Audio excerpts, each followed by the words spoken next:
What did these delightful ingredients have in common? Stay tuned and we'll show you. This is what our family calls pepper steak, and you're gonna love it.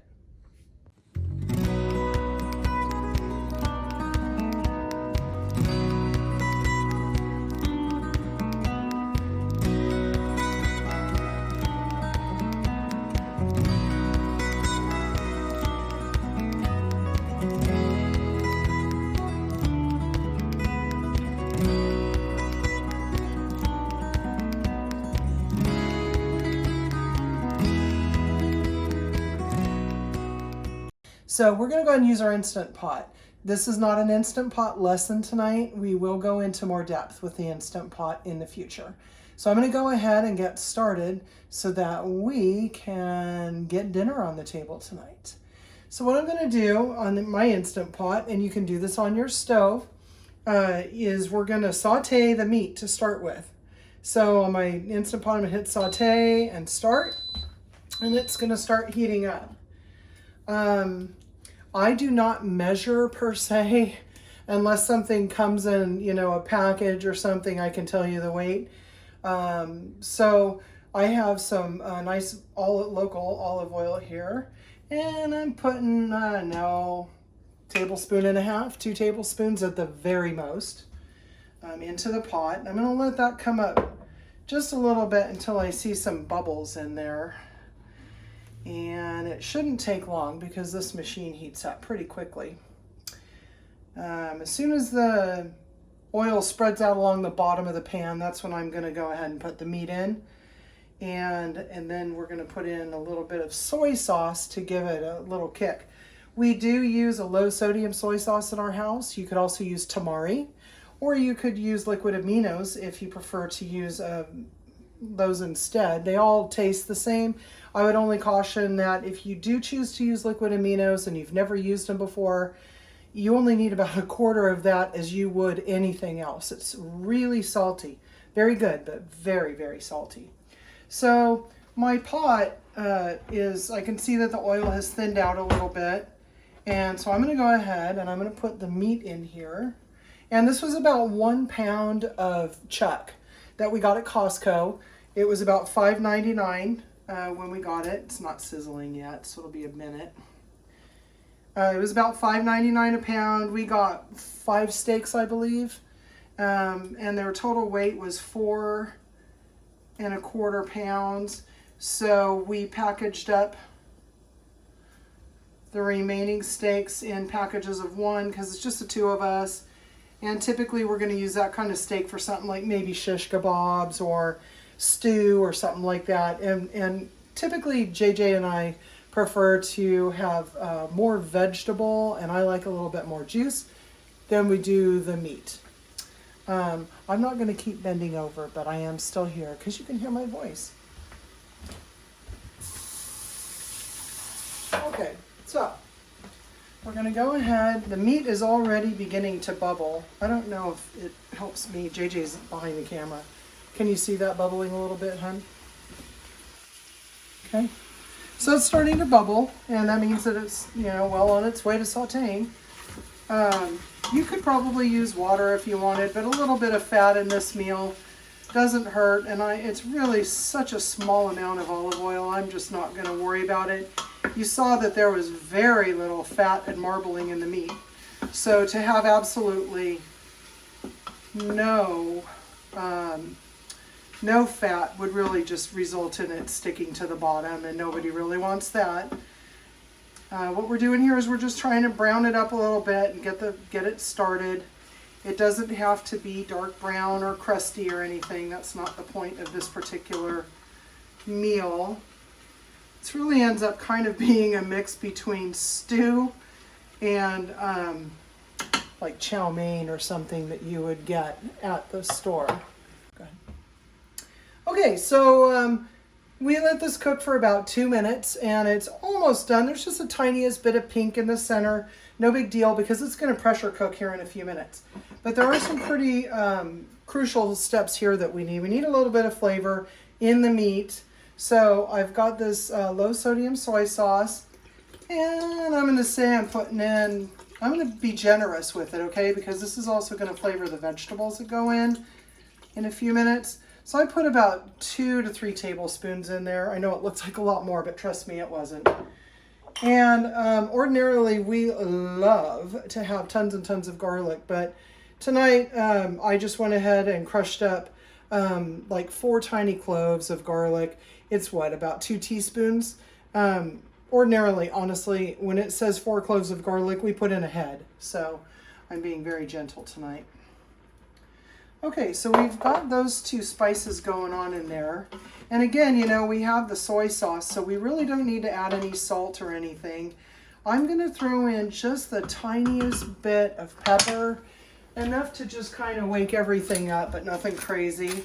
I love this pepper mill so much. Okay. There's maybe a half a teaspoon if we're lucky in there. And at this point, I'm going to have my cameraman take a little look-see in here so you can see what it looks like. It's boiling. You can see that the juice is running somewhat clear now from the meat. There's not a lot of red. What you're really seeing is the soy sauce. So we're going to go ahead and start throwing all of the other ingredients in it. So we have, we went ahead and we took one of those packages of mushrooms that you get at Costco. Oh, wait. Yes, okay. We have one of those packages of mushrooms that you get at Costco. So I think they've dumbed it down now. I think we're down to like 1.5 pounds. But it's one of those. We rinse them off a little bit, wipe them off. We take the ends off, and then we like bite sizes of mushrooms. So I cut them accordingly. The bigger mushrooms are in quarters and the smaller ones are cut in half. So I'm going to put these in there so they can cook down just the tiniest bit while we start on the other ingredients, because we want to make sure that we have enough head space in here and that the vegetables just start to cook before we add all of the water. I'm a little concerned about how many bean sprouts I have, but they cook down so much that I don't want it to be lacking those when we start cooking. So put a couple of these bowls out of the way into the sink.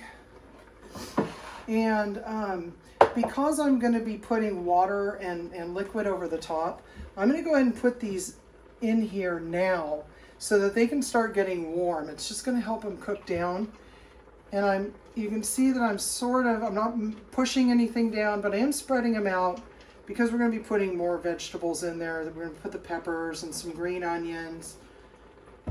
And we just want to have room. Okay. I get these at the grocery store. I think I got these at Whole Foods for something like $1 or $1.50 per. You do not have to use all of the amounts that we're using. I'm making this to taste. And I know that JJ and I like to have a lot of vegetables when we make this. So we go meat light and vegetable heavy. And you're thinking, oh my gosh, there's only 2 of you. Do you really need this much food? Actually, we tend to save it. We'll have lunch a couple times with it during the week. And then I'll freeze a little bit of it in what are called super cubes. I might freeze 4 cups of it in super cubes and then a little bit of rice, or we can make fresh rice later. And at that point, we have easy meals when we just don't feel like cooking, or if we've been out in the yard all day and we want to have a really fast meal for dinner without a lot of hassle. You can just nuke it up or throw it on the stovetop. Okay, so it's still on saute, and I've got most of the vegetables, if you want to kind of show that off, honey. They're just sort of layered in there. Of course, the machine's going to do all the heavy hitting. And now I'm going to throw in, we had 2 cans of sliced water chestnuts, and they were getting close to their happy time. And I know that they're okay, but I just don't like food that looks unappealing. So I'm going to toss those out. That's why 2 of those are always good, because they're never perfect. So again, these are sliced water chestnuts, and they're basically going to give it a really nice little crunch every now and again. It's really tasty. Now, at this point, I am going to throw just the tiniest bit of soy sauce on top of this, just to give it, make sure that when it starts pressure cooking, it just goes to town. Okay, now, next ingredient that we have, the vegetable ingredient that I'm going to put in is, it was 2 bunches of green onions sliced, maybe about a 1/2 inch long. So what we do is we chop the ends off, and I don't go for too much of the green ends that are soft because they cook down and get too mushy. So this is about 2 bunches of the lightest part, and then up to where it starts turning green. Okay, so those are going. Now, I'm going to tell you a little trick that I use. We also use this, we use a small can of tomato paste when we're making this. And there's nothing really grosser, in my opinion, than running into a big gloop of anything saucy when you're eating. So what I try and do is delete, I had to wash my hands off a little bit. What I try and do is to dilute this just the tiniest bit. We're going to be using this entire 4-cup, 32-ounce package of beef broth that we get at our local grocery store. It's a couple bucks. Try to find it on sale when it's like 3 for $5 or 4 for $5, which rarely happens these days. Look at my tiny whisk. You gotta love the tiny whisk. Okay. So, oops.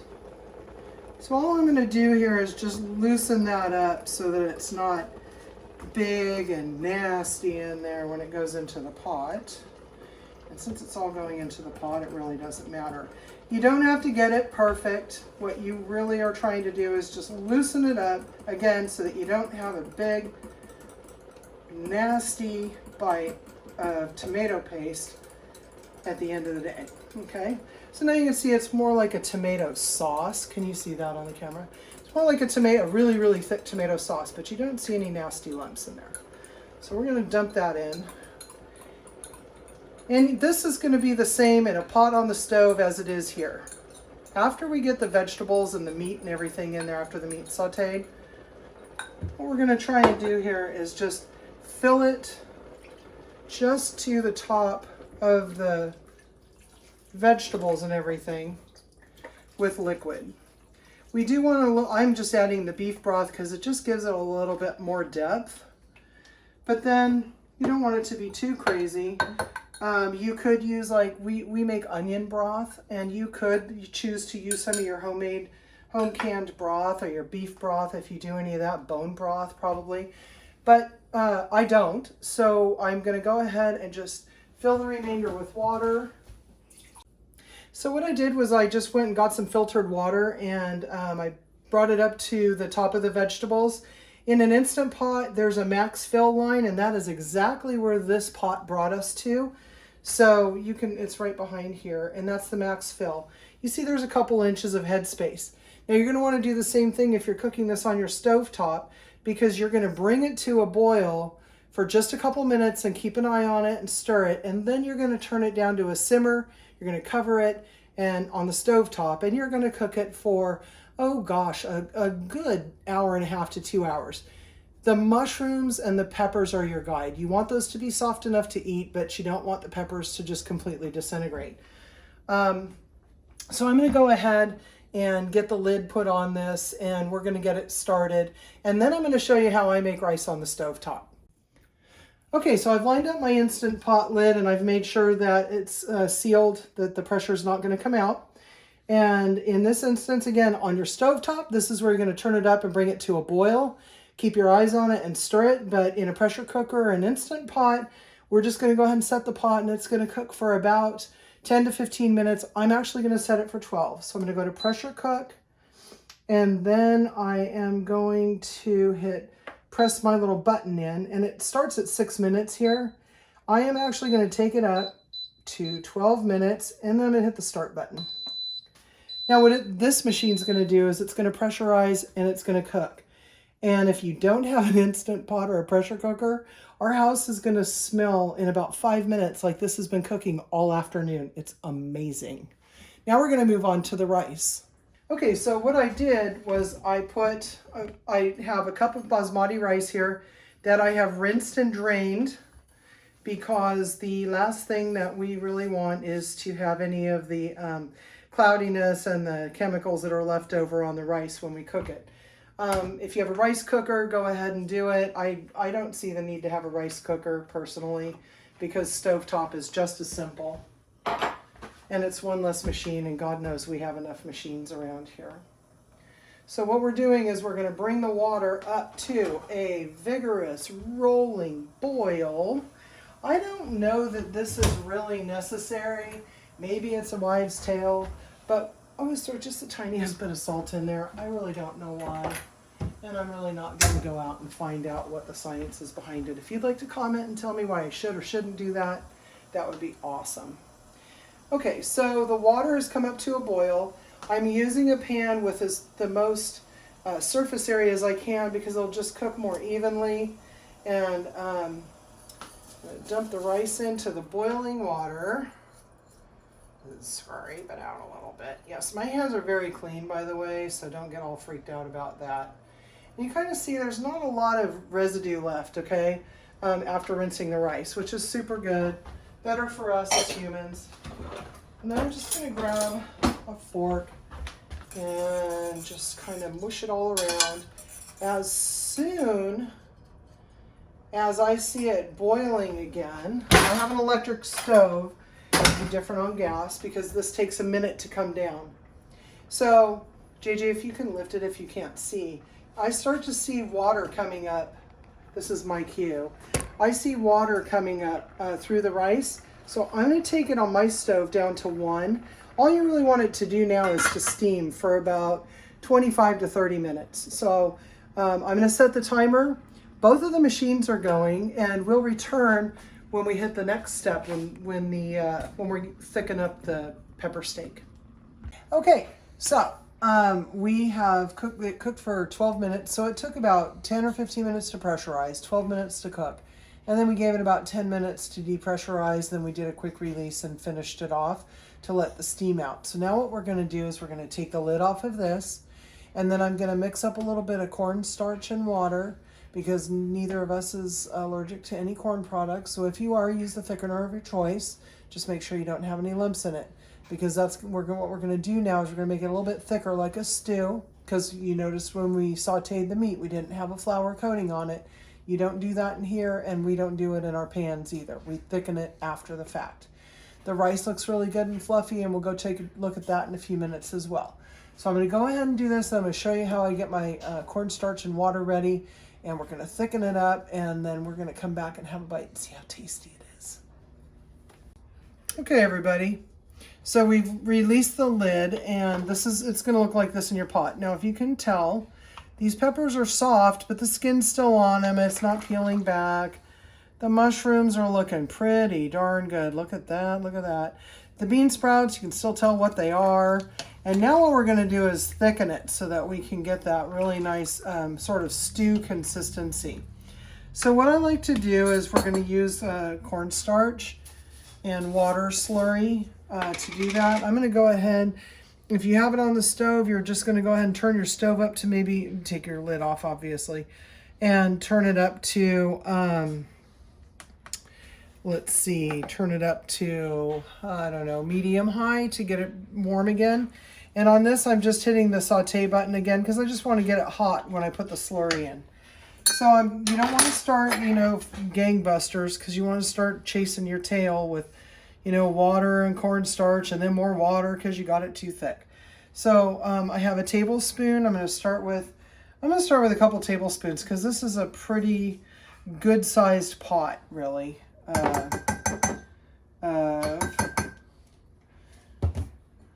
Pepper steak. So now what I'm going to do is just add a little bit of water. I put in 2 tablespoons of cornstarch. I'm going to put in about 1/4 cup of water. Not too much, because the thicker you get it in the measuring cup, the less times you have to go through and do this whole thickening process if you've never done it before.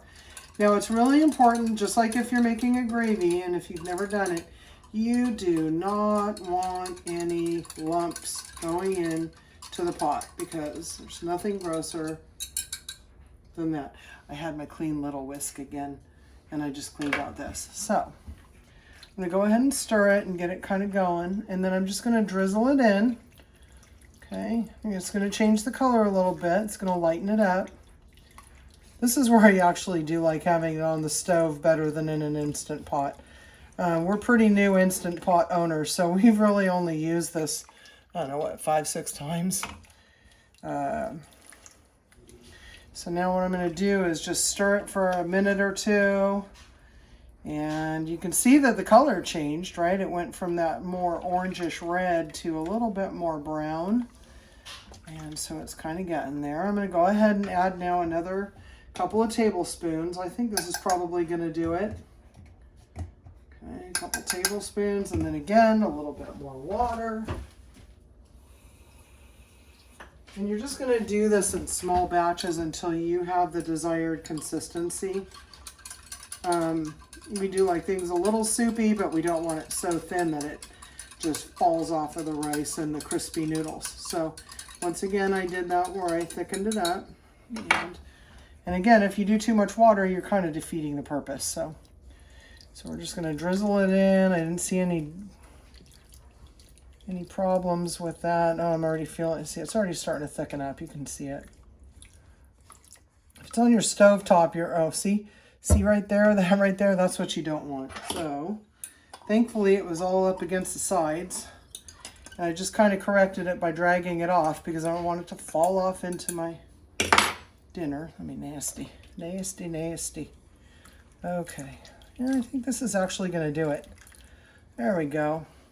It's got a nice thick consistency, not too thick, not too thin. JJ, what do you think? You want it thicker or should I leave it? Looks good to me. Leave it. Okay, so we're going to let that stay on warm. I'm going to leave it on saute for just a second to just let that cornstarch work its magic with the rest of the juice. And we're going to pop on over to the rice. And I'm going to rinse off this fork real quick so I can fluff it up. The fewer dishes we have in this kitchen, the better, in my opinion. So I'm going to go ahead and take the lid off of this. It's a little bit warm, but I've got nice tough hands. And JJ wouldn't eat rice. Ooh, this has been sitting for a little while. JJ didn't like rice at all when we got married almost 26 years ago. So a few years ago, he started eating basmati rice, and I'll take any rice I can get. So I will make what my husband likes. And if I'm eating my own, I might have some brown rice or wild rice. But this is a family meal, and this was just as easy as can be. Now, I did not take into account when I made this that I was going to have to depressurize the Instant Pot. So ideally, if you're using an Instant Pot, just about a half hour before you're going to get that rice going, okay? This has actually been sitting in here for about 50 minutes. And that's why it wasn't super fluffy when I took it out. Anyway, that's it. So we're going to plate up and show you what it looks like when we get over to the table. This looks absolutely awesome. Thank you. And just remember that this is quite a bit of food. So if you were to double or triple the amount of rice that I made and maybe get a couple of jars of the chow mein noodles, this easily feeds a family of 6 to 8 very hungry mouths. In our case, we're going to freeze a little bit for easy meals, and we'll probably have about 3 or 4 lunches out of it over the next couple of days. So if you'd like to see more videos, click over here and subscribe. And if you like this recipe and you want to see more like this, please hit the like button. And if you like it and you try it, we'd love to see your comments. Please share this with your family and friends, and thanks again for joining us. We appreciate it. See you later, everybody. I'm Michelle. And I'm JJ. Thank you for joining 66 Carlsons.